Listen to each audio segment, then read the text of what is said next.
Hi everyone and welcome back to my channel. If you are luxury obsessed, then this is the place for you.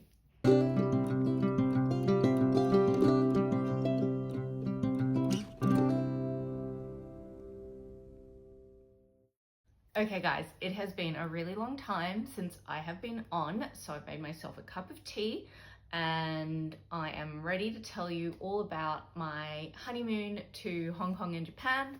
My cat's just jumped up, so he may come and join us for this chat.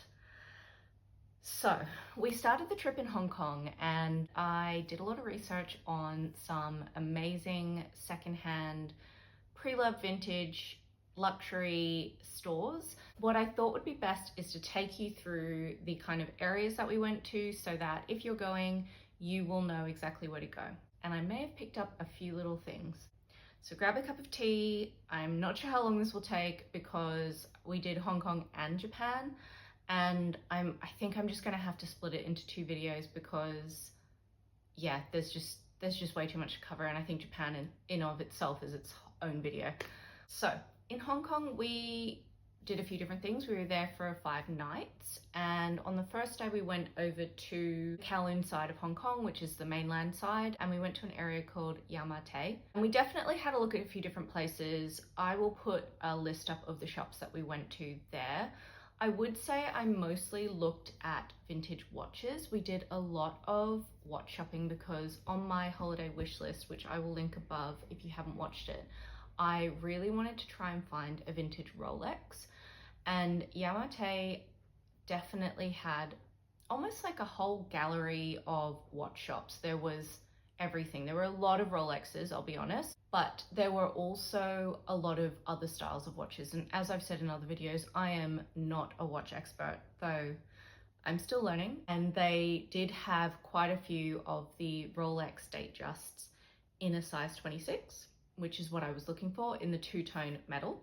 So while I did try a few on, I would say the pricing was in Australian dollars between 6 to 7,500, which is cheaper than the Australian secondhand market. A friend of mine does know a lot about watches, and he sent me a Datejust 26 with a champagne face, which is what I'm looking for in the two-tone metal, and it was around 8,800 Australian dollars. So it was definitely cheaper over there. But I will say, for the cheaper price, you're not getting a box, you're not getting papers. So it's just what you're comfortable with. But I won't go into too much there just because I'm really not an expert on watches. And while I enjoyed trying on quite a few, it just wasn't something I knew enough about or felt comfortable enough buying overseas when I just wouldn't have known. But the next day we went to Causeway Bay, which is on Hong Kong Island. And there is a really nice little group of pre-loved / vintage stores where you can have a look at a lot of different handbags. So we started at a store called Hana, and I'll put the name on screen. And I would actually say this was less of a secondhand consignment store and more like a bricks and mortar store of like that webpage Satire, where you can buy designer goods and they are lower than retail price. There are a lot of very current designs from brands there, and they are a little bit cheaper than buying them in store. That was where I saw the Prada Amy bag in a medium size. And they had it in black, they had it in a blue, I think, a lightish blue. They had it in a taupe color, and then they had it in the most amazing burgundy red. And if you know me, you know burgundy is like my most favorite color. But I was trying to be like, no, what's on my wish list? And as I'd said in my wishlist video, I was looking for a creamy bag or a taupe bag. So first purchase from the first store we went to was a beautiful Prada Amy bag in the taupe color.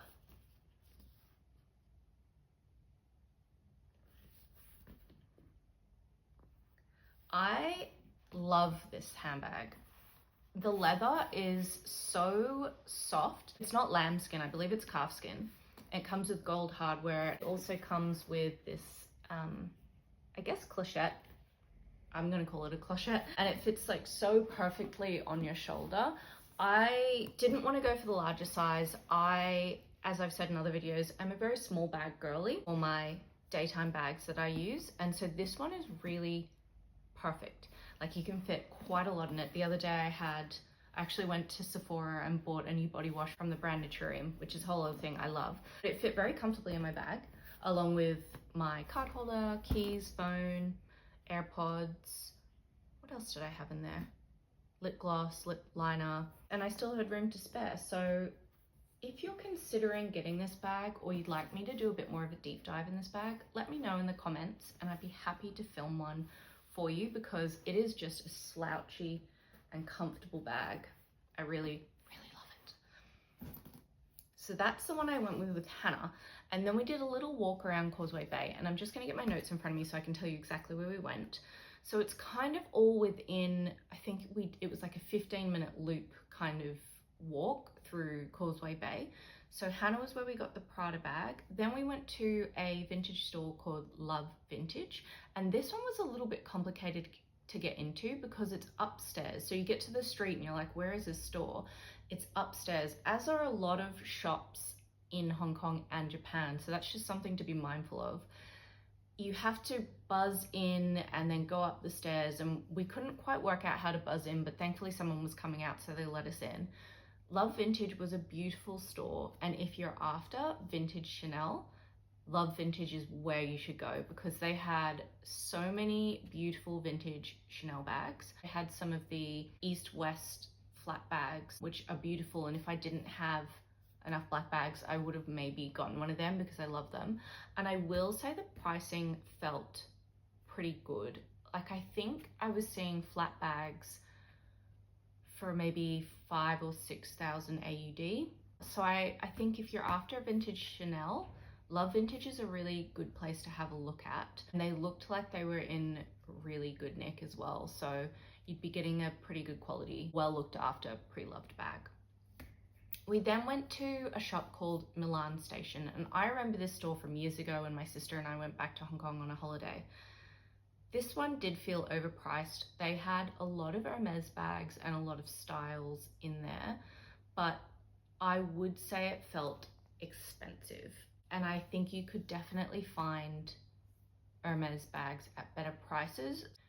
Then we walked around the corner and we went to another vintage store called Hana Vintage, spelt differently from the first Hana.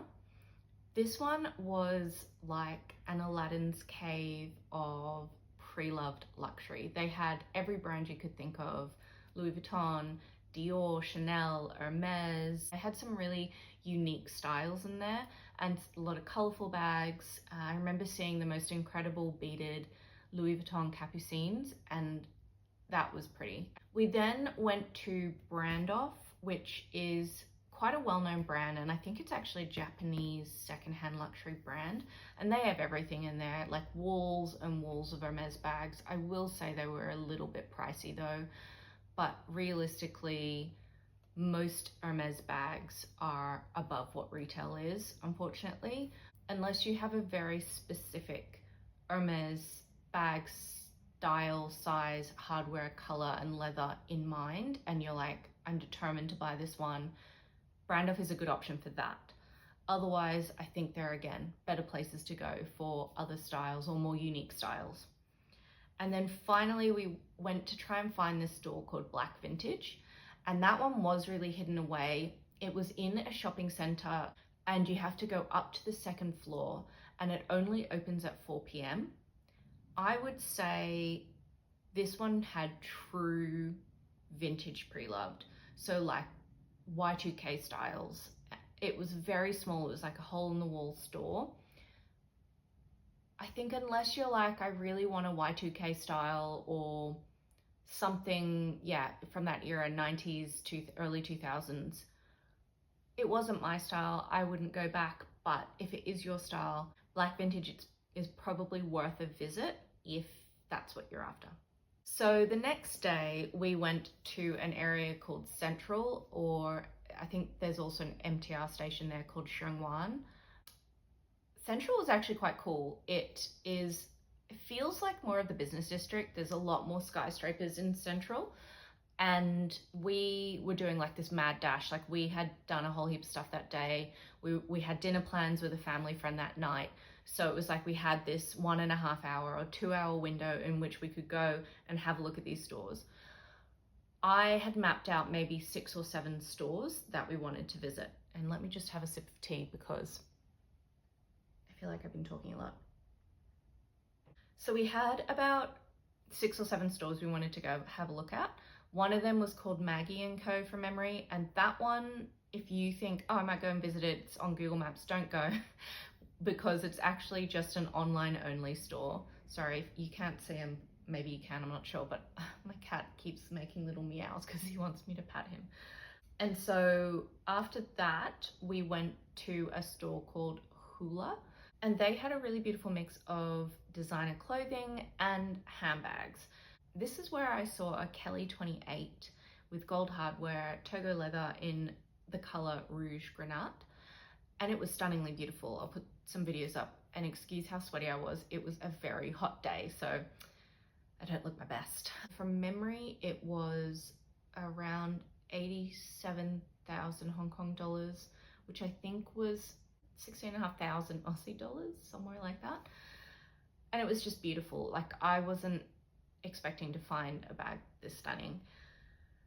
But again, we had like an hour before we had to be at this dinner, and I was like, I like to think about my purchases. Like even with the Prada bag, I'd seen that bag at a Hana store in Yau Ma Tei the night before, and I was like, okay, let me think about it overnight. Yes, I do want it, let's go back. And then even then I was like, wait, do I want the burgundy or do I want the taupe? So then we did the walk around, we went out for lunch, and then came back to purchase it. So I like to take my time when I'm going to be spending a lot of money, especially as I've said in other videos, I've been saving to get a Kelly 25 in store, and that's probably not going to happen this year. So having had a pretty frank conversation with my sales associate at Hermes, it was kind of like, well, I think I might actually spend my money and buy some things while I'm on my honeymoon. And so yeah, that's why I like to think about things. But rounding back, I saw this bag and I was like, let's go and look at these other stores and I can think about it.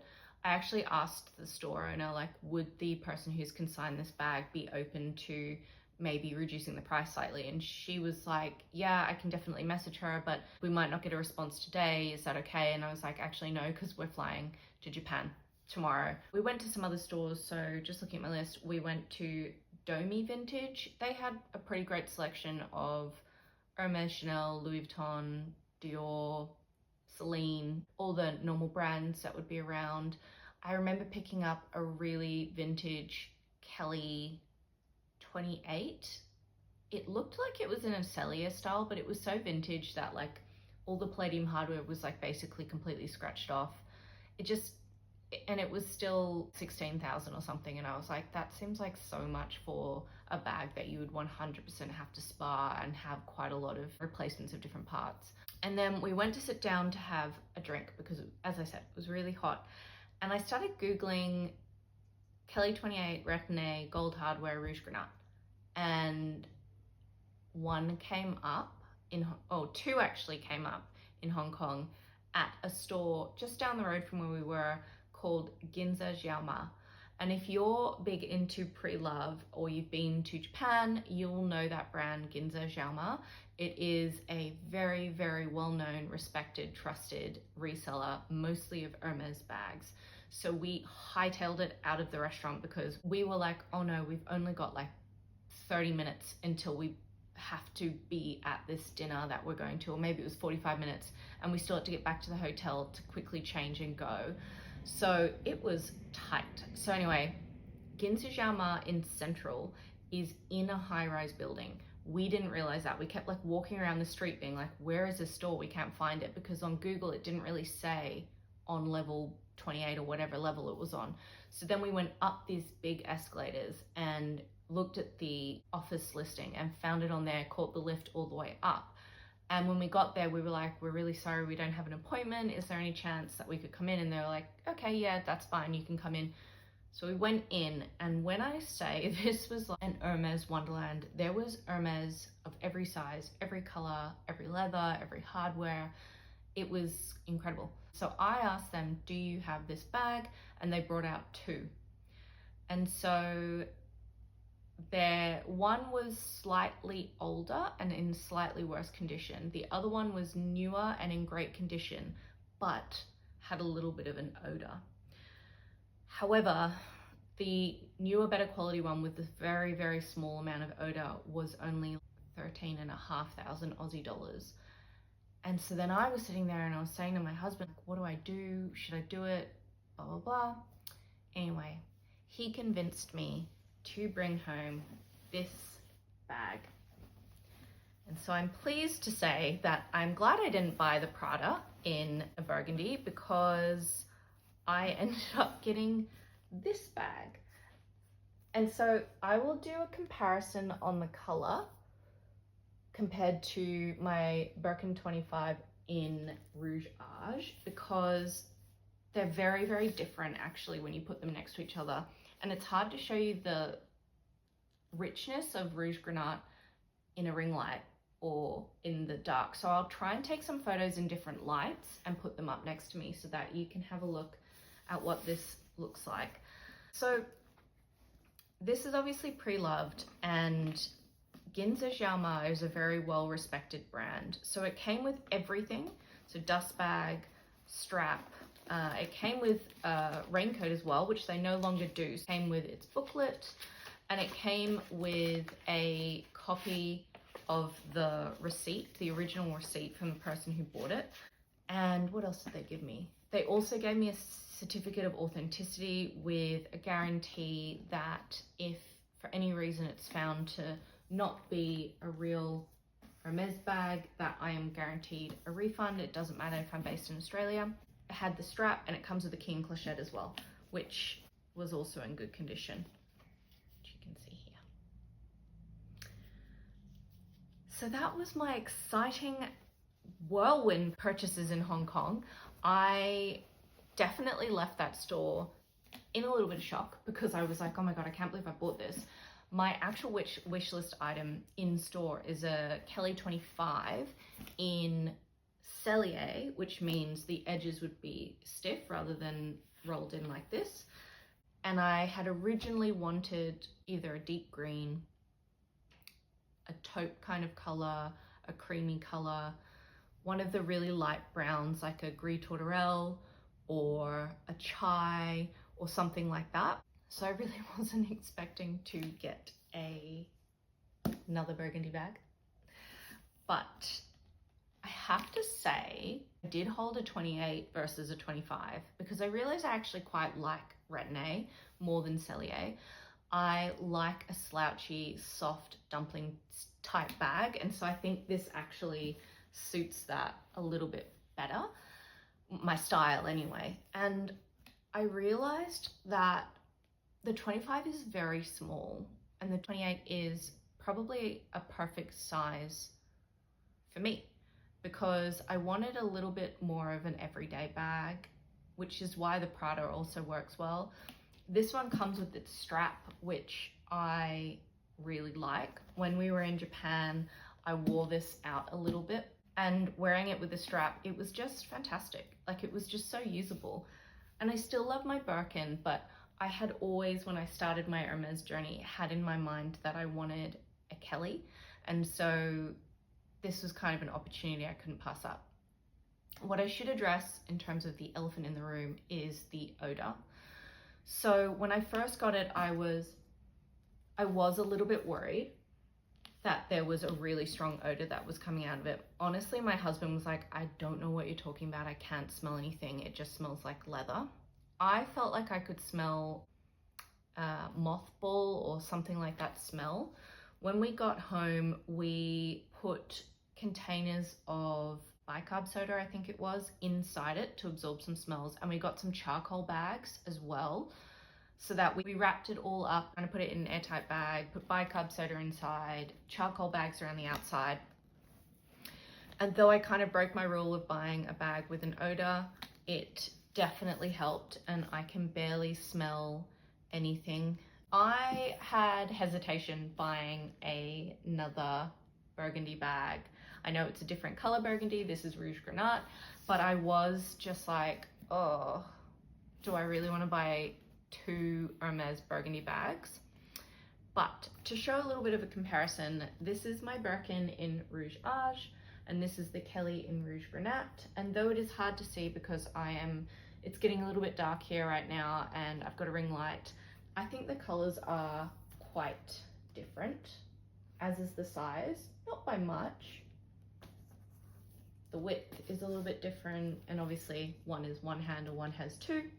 So I would say, if you are considering getting a Kelly and you think I only want a 25, because that was me, hand on heart, the 28 really doesn't feel too big. I actually think it is quite a good size, and I'll see if I can put some mod shots up of it. I've realized how long this video is going for, so I'm probably not going to be able to go through Japan in this video, but these are my only purchases from Hong Kong, and I think they're pretty great. This one definitely matches on my wish list. This one was completely rogue, and not one that I was anticipating buying. I didn't even end up buying a watch in Hong Kong. So actually, on the topic of watches, in Central there is a really famous watch stand called Raymond's Watch, or Raymond Watch. It's on Pottinger Street. It is basically like a little stall on a street that has lots of little stalls selling different things. Very well known for selling really nice secondhand pre-loved watches and being very knowledgeable on watches. He had a few date just 26s there. I don't actually know if I even took a video of me wearing one of them. It had like a red face, which wasn't what I was into anyway, but he has a great selection. So if you are into watches, he's worthwhile going to, even if it's just for the joy of kind of buying a vintage Rolex or whatever it might be, what looks like a little stall on the side of the road. Worth it. But anyway, I am going to have to film a second video on my Japan trip. We went to Tokyo, Kyoto, and Osaka. There is definitely a city that I think was the best, and places that I thought were very overpriced. So thank you so much for bearing with me. I definitely bought a few cute things from Japan, so I will show you those in my next video. Please feel free to leave any questions or comments on Hong Kong. I really, truly love hearing from you. There are a few of you that I talk to quite a bit through the comments, and I absolutely love it. I love that we share the same passions and enthusiasm for Hermes and other luxury goods. So when I hear from you, it really does brighten my day. So please feel free to make any comments or anything below. Otherwise, I will leave you with some other videos of mine that you can watch if you enjoyed this. Please remember to like and subscribe. It means the world to me when you do. But otherwise, wherever you are, I hope you have a lovely day, and I will see you again soon to share some insider tips on shopping secondhand pre-loved in Japan.